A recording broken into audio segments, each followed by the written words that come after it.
नमस्ते आप सभी को।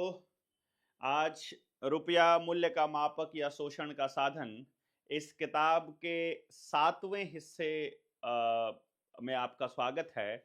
अभी तक के 6 हिस्सों में आपने देखा कि किस तरह से अंग्रेजी सरकार कानून बना बना करके हम लोगों को बर्बाद कर रही है और हम लोगों को नए तरीके से शोषण का एक रास्ता दे रही है, जिसमें शोषण हमारा हो रहा है और तरक्की उनकी हो रही है। उनके पास धन जमा हो रहा है, हमारे पास कागजी नोट जमा हो रहे हैं।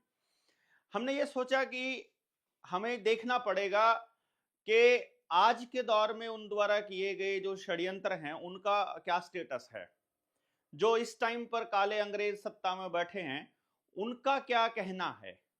वो जो कानून बनाने की बात करते हैं, क्या वो कानून के जरिए हमारा शोषण कर रहे हैं, हमें बर्बाद करने की योजना बना रहे हैं, बर्बाद कर चुके हैं, या अभी भविष्य में उनको बर्बाद करना है। तो उसके लिए हमने देखा कि इन्हीं की जबान से हमको पूछना पड़ेगा या इन्हीं की जबान से हमें कहलवाना पड़ेगा कि हम जो कह रहे हैं वो सच है या झूठ है। ये एक बार पता तो चले जनता को। हम तो कहते रहेंगे, किताब लिख देंगे और आर्टिकल लिख देंगे, उससे क्या फर्क पड़ने वाला है।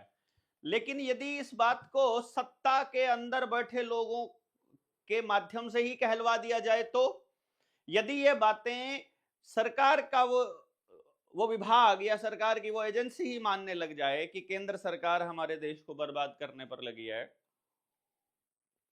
या रिजर्व बैंक ने ही हमें बर्बाद किया है, तो कहानी कुछ और हो जाएगी। इसीलिए किताब के लेखक घनश्याम वर्मा जी ने पूरा एक खाका तैयार किया और एक एक चीज जो हम पूछते हैं बैंकों से जब हम आवेदन लगाते हैं, उनकी जानकारी इकट्ठा की कि एक बार इनसे कहलवा देते हैं, फिर देखते हैं कि खेल क्या है। हम आप लोगों से कई बार चर्चा करते हैं और हमसे चर्चा करते हुए कई बार ऐसा कहते हैं लोग कि आप लोग वही पर्ची दे दीजिए। आप कहते हो कि लोन में रुपया नहीं दिया, आप कहते हो कि लोन में नोट दिए हैं और वो नोट नकली हैं, तो आप नकली नोट ही दे दीजिए।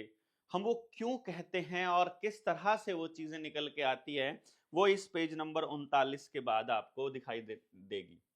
ये पेज नंबर 38 जहां यहाँ तक का हमारा काम हो चुका है। यहाँ तक हम पिछले 6 भागों में बात कर चुके हैं। निडर इंडिया चैनल के ऊपर जो प्ले लिस्ट है, इसी जो किताब का नाम है वही प्ले लिस्ट का नाम है, रुपया मूल्य का मापक या शोषण का साधन। उसी प्ले लिस्ट में आपको पिछले 6 भाग मिल जाएंगे और आज 7वां भाग आपके सामने है।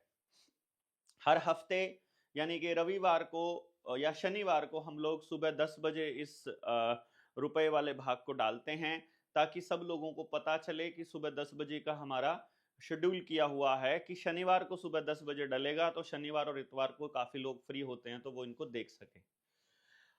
सूचना का अधिकार अधिनियम द्वारा पकड़ा गया रिजर्व बैंक की झूठ और रद्दोबदल, यानी कि रिजर्व बैंक का जो झूठ है वो बदला गया। की का में थोड़ा बहुत अगर आपको ग्रामेटिकल एरर दिखाई देता है तो वो आप थोड़ा सा देख लीजिएगा, क्योंकि हम लोग अभी इसमें एडिटिंग करनी है। जो इसमें एरर है उनको ठीक करना है, ग्रामर के मिस्टेक्स को, बाद में ये ठीक हो जाएगा। हमें सूचना के अधिकार अधिनियम द्वारा कुछ ऐसी जानकारी प्राप्त हुई जिसमें जिससे यह सिद्ध होता है कि रिजर्व बैंक और केंद्र सरकार, यहाँ भारत सरकार लिखा है, भारत सरकार नहीं, ये केंद्र सरकार है। भारत सरकार अलग है, केंद्र सरकार अलग है, ये बातें आप लोगों को पता होना चाहिए। तो केंद्र सरकार ने भारत के लोगों के साथ छल कपट और धोखा किया है। भारत सरकार किसी के साथ छल कपट या धोखा नहीं कर सकती, केंद्र सरकार करेगी। तो 2017 में सितंबर की 28 तारीख 2017 को एक सवाल पूछा कि क्या वर्तमान में बैंक नोटों का निर्गमन, मतलब इसका जो आगे बैंक नोटों जो चलन में लेकर जाना, प्रतिभूति रखकर किया जाता है। यानी बैंक नोट जो इशू किए जाते हैं वो प्रतिभूति रख के किया जाता है। प्रतिभूति मतलब गारंटी, कोई सामान गारंटी में रखा जाता है। यदि हाँ, तो कौन सी प्रतिभूति और कितनी मात्रा प्रति रुपए में रखी जाती है, इसे सूचना के रूप में प्रकट करें। ये सवाल जो है ये मैं आपको दिखाता हूं, इसको थोड़ा सा नीचे देखेंगे तो ये वाला रहा। 2017 में इसका जवाब आया और इसके जो जवाब हैं वो मैंने अभी देखा था। इससे अगले पेज पर हम देखेंगे 189 से लेकर 197 तक ये जो सवाल आज हम डिस्कस करने वाले हैं, इसकी जो आरटीआई की कॉपी है वो पेज नंबर 187 से लेकर 189 से लेकर 197 तक है। तो वो आरटीआई का पेज, यानी कि इसका मतलब है हम आगे वाले पेजेस भी इसमें कवर कर रहे हैं साथ के साथ, यानी वो जो आरटीआई वहां लगी है उसकी ये डिटेल एक्सप्लेनेशन है। तो बैंक ने 2017 में यानी कि सितंबर में हमने दिया और नवंबर में जवाब आया बैंक द्वारा, और धारा इसने कहा कि रिजर्व बैंक का जो कानून है, यानी रिजर्व बैंक अधिनियम की धारा 33(1) में परिभाषित रूप से पात्र संपत्तियों द्वारा समर्पित है। समझे आप बात, इसको समझिएगा। ये कहता है कि रिजर्व बैंक द्वारा जारी किए गए सभी बैंक नोट भारतीय रिजर्व बैंक अधिनियम की धारा 33(1) में परिभाषित रूप में पात्र संपत्तियों द्वारा समर्पित हैं। यहां गड़बड़ हो गई। गड़बड़ क्या हो गई कि जब हम आपको ये नोट के बारे में बताते हैं, ये जब रिजर्व बैंक का ये नोट है, 500 रुपए का नोट आपके सामने है, जब हम इनके बारे में आपको बताते हैं तो यहां जो ऊपर लिखा है रिजर्व बैंक ऑफ इंडिया अंग्रेजी में, और यहां हिंदी में लिखा है केंद्रीय सरकार द्वारा प्रत्याभूत, और अंग्रेजी में लिखा है guaranteed by the central government. अब यहां लिखा है गारंटीड, हमने भी पूछा है कि प्रतिभूति क्या है, और यहां पर वो कह रहा है कि गारंटी नहीं है, समर्थित है, यानी सपोर्ट में है, ना कि गारंटी में। दोनों में दिन रात का अंतर है।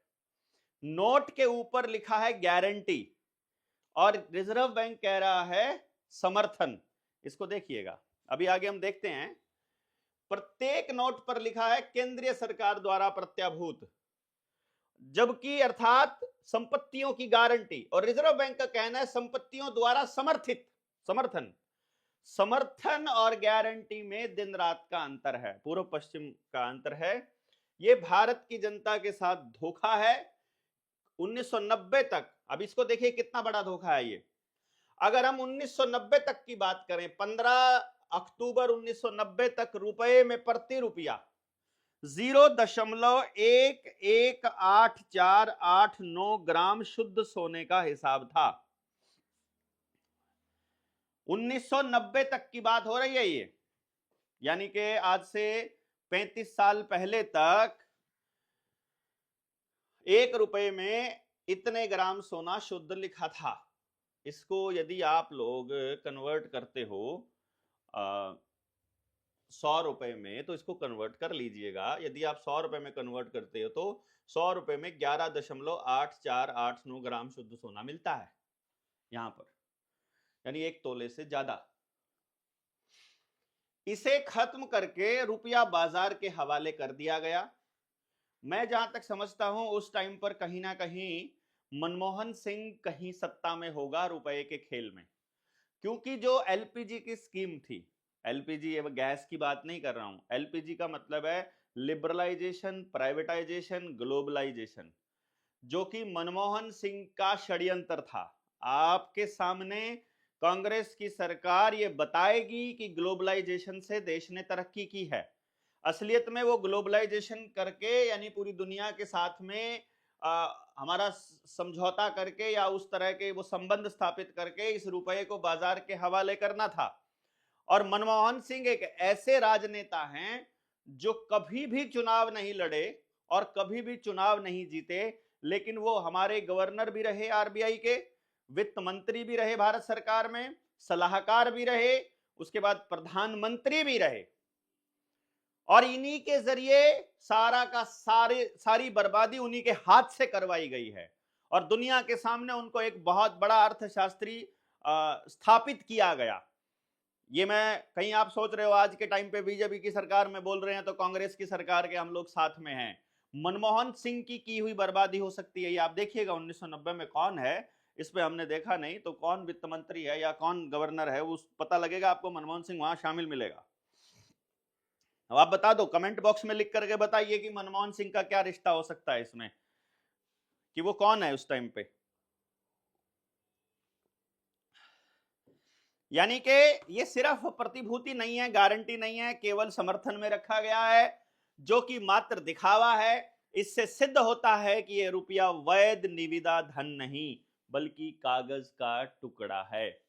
वैध निविदा यानी लीगल टेंडर नहीं है, धन नहीं है, कागज का एक टुकड़ा है। आपको यदि इसमें कोई डाउट होता है तो कमेंट बॉक्स में बताइए कि क्या समर्थन और गारंटी एक ही होता है।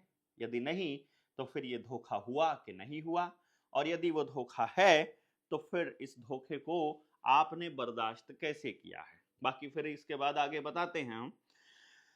आरटीआई के द्वारा जो उत्तर में रद्दोबदल के दिया गया, रद्दोबदल का इसका ये मतलब है कि जो पहले वाला नोट है जो आरबीआई ने आपको दिया होगा कि जो 1968 से पहले का नोट है और जो 1968 के बाद का नोट है, क्या उसमें कोई फर्क है, ये वो बताने की पूछने की कोशिश कर रहे हैं हम यहाँ पर।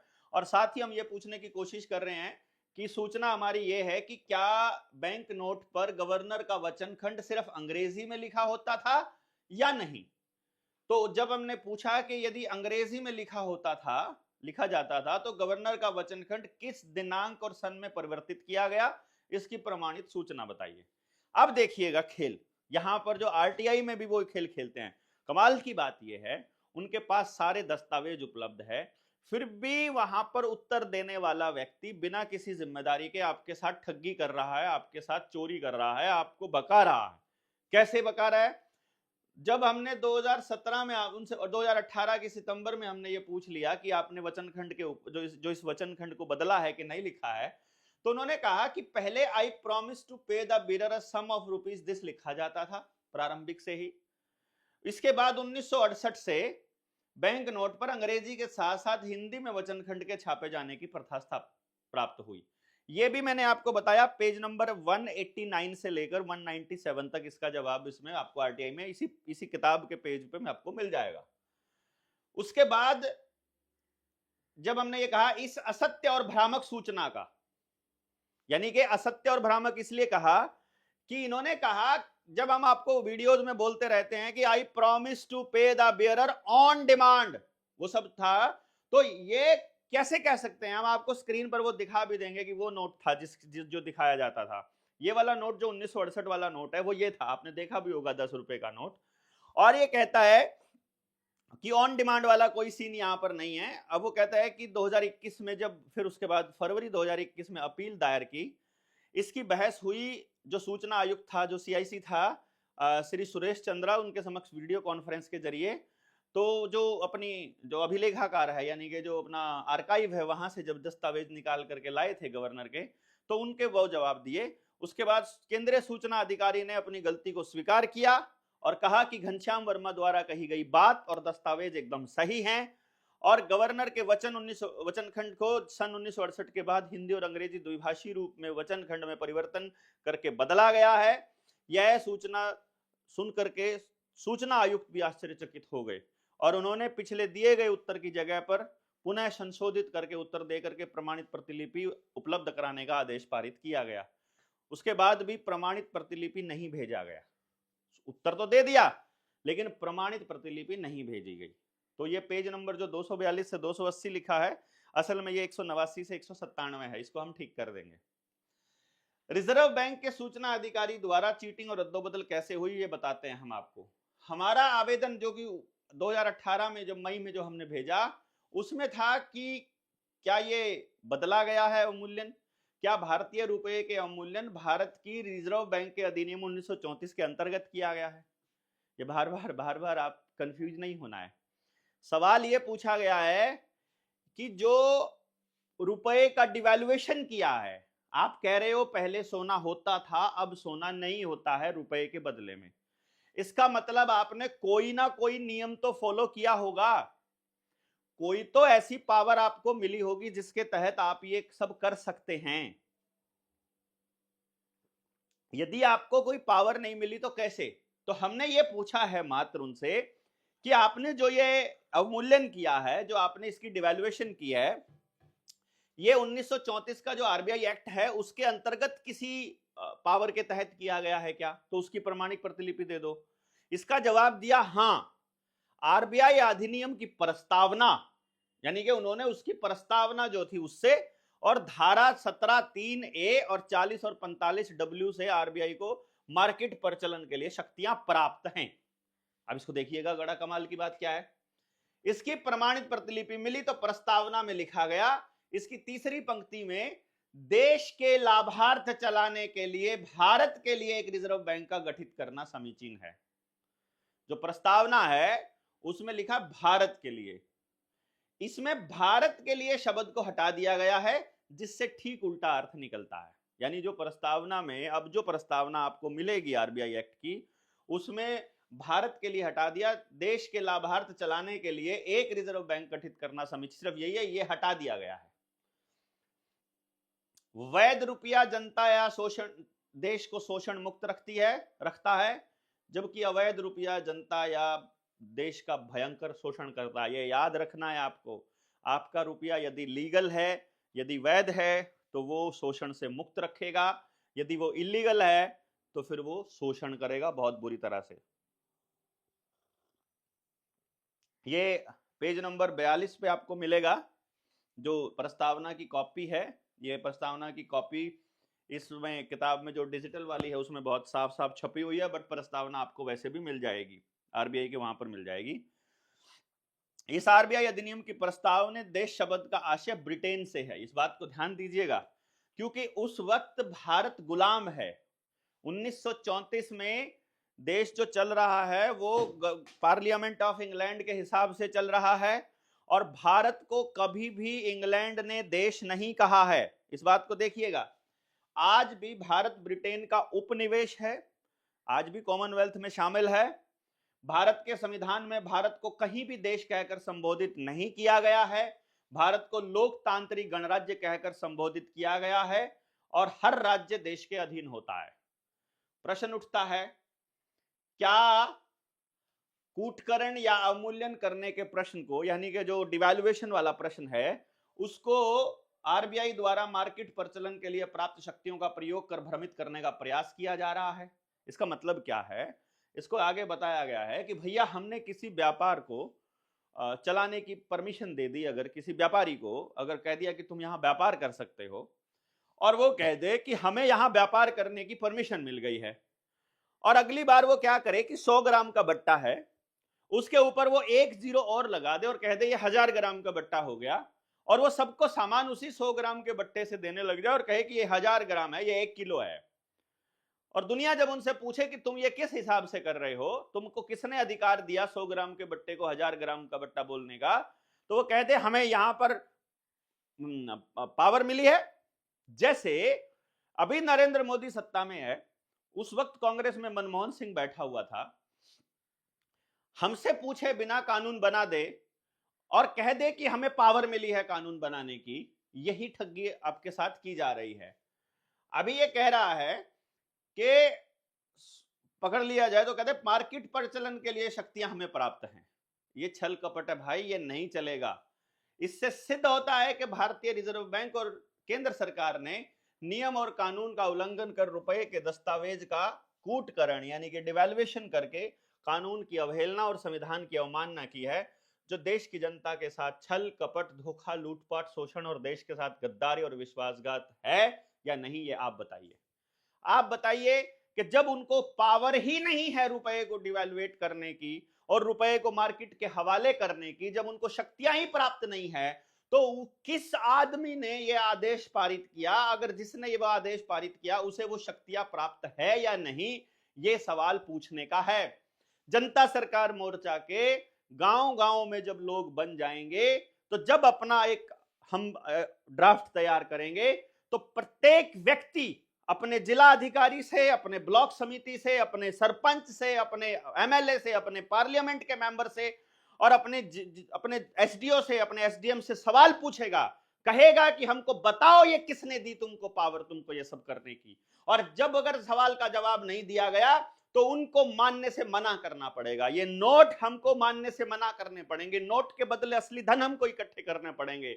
असली धन हमारे पास, हमारा पशुधन, हमारी सेहत, जिसको स्वास्थ्य सबसे बड़ा धन कहा गया, हमारा अन्न धन, हमारा श्रम धन, मेहनत, हमारी ऊर्जा जो हमारे पास हमारे पेड़ों में है, हमारे पौधों में है, जो सूरज से हमको मिलती है, हमारा परिवार, हमारा समाज, ये असल धन है। पशुधन असली धन है, अनाज असली धन है, धातु सोना असली धन है, फसलें, पानी, नेचुरल रिसोर्सेज जितने हैं, मतलब चाहे धूप हो, शुद्ध हवा हो या पानी हो, वो सब असली रिसोर्सेज हैं। कोयला असली धन है, जहां भी ऊर्जा स्टोर होती है, एल्यूमिनियम या दूसरी धातुएं, वो सब असली धन है। उनको लेकर के हमको कागज की टुकड़ियां, वो भी अवमूल्यन की हुई, पकड़ा दी जाती है। इस पे सवाल पूछना पड़ेगा हम लोगों को सरकारों से, और जब तक हम ये सवाल नहीं पूछेंगे तब तक ये लोग हमको जवाब देंगे नहीं, और जब तक ये जवाब नहीं देंगे आप समझ लीजिएगा आपके पल्ले कुछ नहीं पड़ने देंगे। ये गांधी जी का अपमान किया, क्यों किया? क्योंकि 1990 में जब इन्होंने गारंटी खत्म करके बाजार के हवाले रुपया कर दिया, बाजार के हवाले, बाजार में कौन बैठता है? बाजार में बिकने के लिए, खुद को बेचने के लिए। रुपये को खुद को बेच दिया, रुपया को वेश्या बना दिया इन लोगों ने, भारत के रुपये को। और ये कहते हैं समर्थन में, अब संपत्तियां समर्थन के रूप में रखी जाने लगी, अब गारंटी नहीं रहने लगी। उसके बाद 2015 में प्रश्न रखा कि गांधी की फोटो कब से लगा रहे हो और किसके द्वारा लगाई गई और कब तक लगाई गई, कब कब लगाई गई, ये पूछा गया। तो उन्होंने बताया फिर उसके बाद कि 96 में 100 रुपए के नोट पर लगाई, जून की 96 में, 4 जून को, 13 जून 96 को 10 रुपए के नोट पर लगाई, 14 मार्च 97 को 50 रुपए के नोट पर, 20 अक्टूबर 1997 को 500 रुपए के नोट पर, 9 अक्टूबर 2000 को 1000 रुपए के नोट पर, और 24/8/2001 को 20 रुपए के नोट पर, नवंबर 2001 को 5 रुपए वर्ग के नोट पर महात्मा गांधी की फोटो लगाई गई। अब इसमें वो सवाल आता है फिर से, इन नोटों में गवर्नर के वचन खंड में रद्दो बदल करने और केंद्रीय सरकार के गारंटी को समर्थन में कहते। इन समर्थित नोटों और अवैध नोटों पर राष्ट्रपिता महात्मा गांधी जी का फोटो लगाकर भारतीय रिजर्व बैंक और भारत सरकार ने बापू का सम्मान किया या अपमान? जिस गांधी ने अंग्रेजी सरकार उसके शोषण का विरोध किया, उसी ब्रिटिश सरकार की रिजर्व बैंक ने कूटकरित अवैध रुपए पर, यानी कि अवमूल्यन किए गए इलीगल रुपए के ऊपर गांधी का फोटो लगाया और देश का शोषण किया।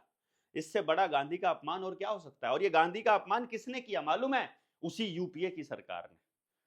बड़े राजी होते हैं ना हम लोग, वो कहते हैं गांधी की विरासत लेकर के चलते हैं राहुल गांधी, बताए ना कि गांधी का अपमान इतना क्यों किया उनकी सरकार ने। भारतीय न्याय संहिता के अंदर यह कूटकरण अपराध है। अब कमाल की बात यह है, भारतीय न्याय संहिता अब बनी है, इससे पहले आईपीसी थी, इंडियन पिनल कोड, आईपीसी को बदल करके अब बीएनएस बना दिया गया है, उसमें भी कूटकरण अपराध है, और पहले भी था, अंग्रेजों ने बनाया था उस वक्त, उसमें भी अपराध था। अब इसको आप देख लीजिएगा, ईस्ट इंडिया कंपनी रुपया, अब इसमें षड्यंत्र क्या था? एक और षड्यंत्र रचा गया था ब्रिटिश हुकूमत द्वारा कि ईस्ट इंडिया कंपनी रुपये को कॉइनेज एक्ट 1862 में ज्यों का त्यों अपनाने और उसका नाम बदलकर गवर्नमेंट रुपया रखा गया। ये हम पहले अपने चौथे नंबर पार्ट में भी डिस्कस कर चुके हैं। इस रुपए के मानक मूल्य कूटकरण पर भारतीय न्याय संहिता 2023 जो अब नया बना है बीएनएस, उसका अध्याय 10 धारा 178 से 188 तक सिक्कों, करेंसी नोट और बैंक नोट और सरकारी स्टाम्प के कूटकरण अपराध संबंधी धाराएं हैं। ये आईपीसी की धारा अध्याय 18 के धारा 489 ABCDE तक करेंसी नोट और बैंक नोट के कूटकरण से संबंधी आपराधिक धाराएं हैं, जिसमें आजीवन कारावास तक का प्रावधान है, जो प्रमाणिक साक्ष्य है कि ब्रिटिश गवर्नमेंट ने ही बनाई है। इसको समझना क्यों जरूरी है?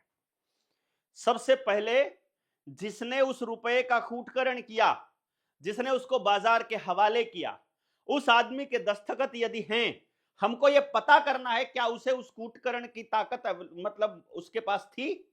यदि उसके पास वो ताकत नहीं थी, यदि उसको कूटकरण का अधिकार प्राप्त नहीं था, तो उसने उसका कूटकरण क्यों किया? यदि किया तो उसको सजा क्या मिली? यदि नहीं मिली तो क्यों नहीं मिली? और जब कूटकरण हो गया तो उस कूटकरित रुपए को हम क्यों चलन में लें? क्योंकि ये जो धारा हमने बताई है 178 से 188 तक अध्याय 10 में बीएनएस 2023 के हिसाब से, उसके हिसाब से भी यदि आप इस नोट को लेकर के बाजार में जाते हो और मैं यदि ये क्लेम कर दूं कि आपके हाथ में पड़ा हुआ नोट नकली है, तो आप साबित नहीं कर पाएंगे ये असली है। यदि आप इसको रिजर्व बैंक को भी चिट्ठी लिख करके पूछ लेंगे क्या ये असली है, वो रिजर्व बैंक भी नहीं बताएगा कि ये असली है, क्योंकि ये सब अवैध है। आप पूछिएगा लीगल टेंडर है क्या ये, इसके बदले में क्या रखा है, पूछ तो लीजिए। आप बैंक में जाकर के एक बार बैंक के कर्मचारी को 100 रुपए का 10 रुपए का नोट दे करके एक चिट्ठी लिखकर पूछिएगा कि मुझे 10 रुपए चाहिए अपने, जो इसके ऊपर लिखे हुए मैं धारक को 10 रुपए अदा करने का वचन देता हूं, वो 10 रुपए मांग करके देखिए, आपको नहीं मिलेगा। चांदी का सिक्का, रुपए का पहला कूटकरण 1940 में हुआ। रिजर्व बैंक की स्थापना हो गई। इसका उद्देश्य था भारत का शोषण करके ब्रिटिश खजाने को भरना, ब्रिटिश गवर्नमेंट की आर्थिक स्थिति को सुदृढ़ करना, वो हमने पिछली बार आपको दिखाया ही था, वो जो इसी किताब के अंदर जो अपने सभी जो 15 देश हैं, टॉप के 15 देश जो दिए हुए हैं, ये पेज नंबर 126 से लेकर के और पेज नंबर, आप जब आपके पास किताब है तो 134 तक आप एक बार देखिएगा इसमें कि भारत कैसे पहले नंबर पर से लेकर के और जैसे जैसे आजाद होता है भारत कैसे नीचे सरकता रहता है उस श्रृंखला में, जब वो पूरी दुनिया को लीड कर रहा है एक स्थान पर तो पहले और दूसरे स्थान पर है एक समय पर तो, और जैसे जैसे इंग्लैंड और यूएसए, यूके और यूएसए ऊपर आ रहा है वैसे वैसे भारत नीचे खिसक रहा है। यानी भारत की जो संपदा है उसको लूटा जा रहा है। रेलवे बना करके रेलवे बिछा दिया, सारी संपदा को रेलवे के माध्यम से पहले पोर्ट तक लेकर जाया गया और पोर्ट से फिर विदेशों में लेकर जाया गया। आज भी विदेशी लोगों की कंपनियों ने इन्वेस्ट किया भारत की कंपनियों में, चाहे टाटा में किया, चाहे जिंदल स्टील में किया, इधर अडानी के जितने भी कार्यक्रम है उनमें किया, अंबानी के कार्यक्रम रिलायंस में किया, और सबने इन्वेस्टमेंट करके इन कंपनियों की हिस्सेदारी करी, फिर इनको यहाँ पर ठेके दिलाए, फिर यहाँ से नेचुरल रिसोर्सेज जो जितने प्राकृतिक संसाधन है, चाहे कोयला है, सोना है, अबरक है, चांदी है, जितना, उन सबको लेकर के अब पोर्ट पर लेकर जा रहे हैं और फिर पोर्ट भी सारी की सारी अडानी को सौंप दी गई है और फिर वहां से बिल्कुल बिना रोक टोक के आवागमन जारी है और सारा धन लूटा जा रहा है उसी प्रकार से जैसे उस वक्त लूटा जा रहा था। जिस प्रकार देश आजाद होने से पहले 1940 में स्थिति थी, देश के अंदर दंगाई माहौल बनाया जा रहा था, उस वक्त भी ये काम आरएसएस कर रही थी और आज भी ये काम आरएसएस कर रही है। वही नफरत का माहौल बना रही है देश के अंदर ताकि लोग आपस में एक दूसरे को मारने के लिए उतारू हो जाएं, और जब सच्ची में देश बर्बाद हो रहा हो तो उस वक्त ये लोग मौका परस्त लोग फिर से मारकाट चालू कर दें। इसलिए देश के लोगों को बड़ा संगठित रहना होगा, समझ से रहना होगा कि इस लूट को छिपाने के लिए देश में दंगे कराए जाएंगे, जैसे 47-48 में दंगा कराया गया, विभाजन कराया गया, वही हालत लेकर के आई जाएगी।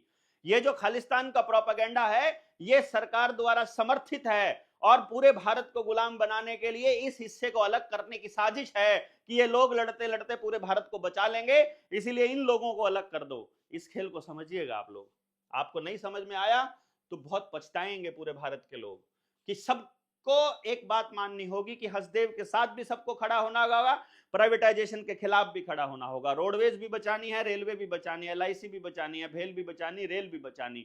रेलवे की लाखों एकड़ जमीन प्राइवेटाइज की जा रही है, आर्मी की सारी डिफेंस की कितनी खाली पड़ी जमीनों को बेचा जा रहा है, अभी नीलाम किया जा रहा है सब जमीनों को, मध्य प्रदेश में नीलाम किया जा रहा है। अभी तेलंगाना की वीडियो देखी मैंने, आज की देखी, आज कितनी तारीख है, मैं तारीख बताता हूं, आज आपकी थर्सडे 3 अप्रैल को ये रिकॉर्ड हो रहा है। तेलंगाना में कांग्रेस की सरकार है, वहां यूनिवर्सिटी की जमीन बेची जा, 400 एकड़ जमीन को नीलाम किया जा रहा है, छात्र और शिक्षक वहां विरोध कर रहे हैं और उन पर लाठियां बरसाई जा रही है। यही काम बीजेपी की सरकार में हो रहा है, यही सरकार योगी की सरकार में हो रहा है, यही ममता की सरकार में हो रहा है, सब जगह यही हो रहा है।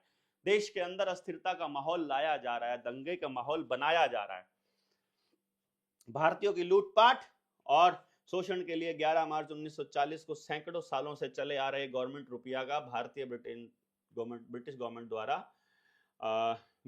द्वारा अपने बनाए नियम और कानून की धज्जियां उड़ाते हुए कॉइनेज एक्ट 1906 के द्वारा निर्धारित रुपये के मानक कूटकरण किया गया, जिसका प्रमाणिक दस्तावेज एक्ट 6 ऑफ 1940 है। यह कूटकरण चांदी के गवर्नमेंट रुपये का पहला कूटकरण था, जिससे भारत की बेरोजगारी और भूखमरी बढ़ती चली गई और भारत की आर्थिक स्थिति खराब होती चली गई। कॉइनेज एक्ट 1906 का 1940 में किया गया गवर्नमेंट रुपए का कूटकरण विधि शून्य है, यानी उसमें कानून कुछ भी नहीं है, क्योंकि रुपए के कूटकरण का कोई कानूनी प्रावधान नहीं है बल्कि अपराध है।